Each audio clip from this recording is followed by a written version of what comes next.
Hi, I'm Gordon Mott. I'm the executive editor of Cigar Aficionado.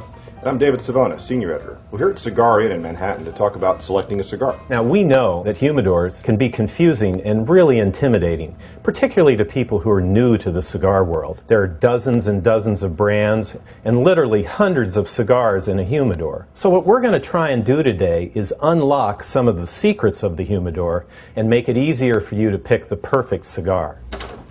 After you. Thank you. Now we're going to look at a box of cigars here. Here's a box of Arturo Fuente Flor Fina 858s, and here's a full box down here. The box itself is going to tell you a lot about the cigar inside. Of course, you've got the brand name Arturo Fuente, A Fuente at the top.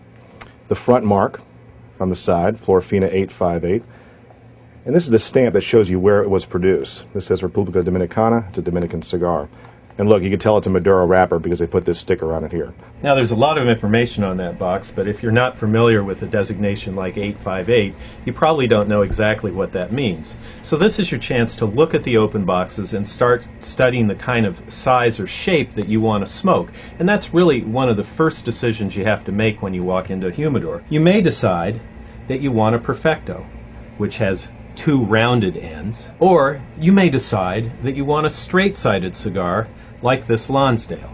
Another decision you can make is what type of wrapper do you want to smoke. If you like Maduros, it's pretty easy to pick up dark cigars on a shelf. If you like a mild smoke, you might gravitate toward Connecticut shade wrappers, which are these style cigars right here, your lighter style cigars. Then another important question you need to ask is, how much time do I have to smoke today?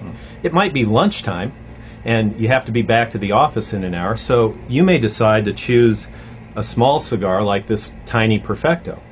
But if you have the afternoon off, you're going to spend all day in the park, you might choose something like this, which is the A size from the Padrones. You know, one of the great things about the way this store and a lot of stores today are organized, that you can come in and make that game time decision, pick what cigar best suits your mood, because there are a lot of singles available. In the old days, people tended to buy by the box, but now you can just pick out one cigar or a couple of each. Now, you don't want to manhandle these cigars. If you're going to pick it up in the middle, but don't squeeze it too hard. Don't touch it by the head. That's where someone else's mouth is going to go. Don't do the sniff test and jam it in your nose. That's bad etiquette.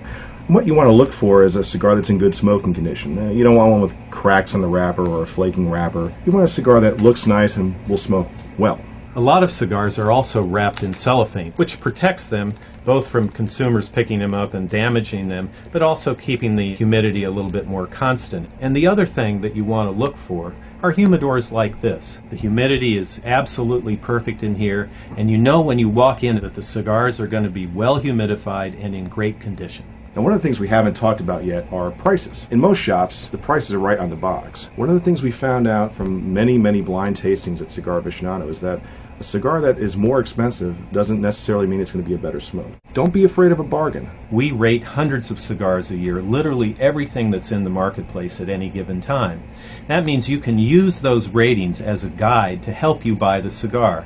And finally, don't be afraid to ask for help. Hey Billy, could you come in here and give us a hand? The owner of the cigar shop can be your greatest resource and help you around the humidor. When you have a new consumer walk through the door, what questions do you ask him to help him decide which cigar is right for him? We tend to ask him three simple questions: the strength of the cigar, the size of the cigar, and the price of the cigar. Do you like to have that kind of dialogue with the consumer? Definitely, because you teach him little by little about cigars and the beauty about smoking it.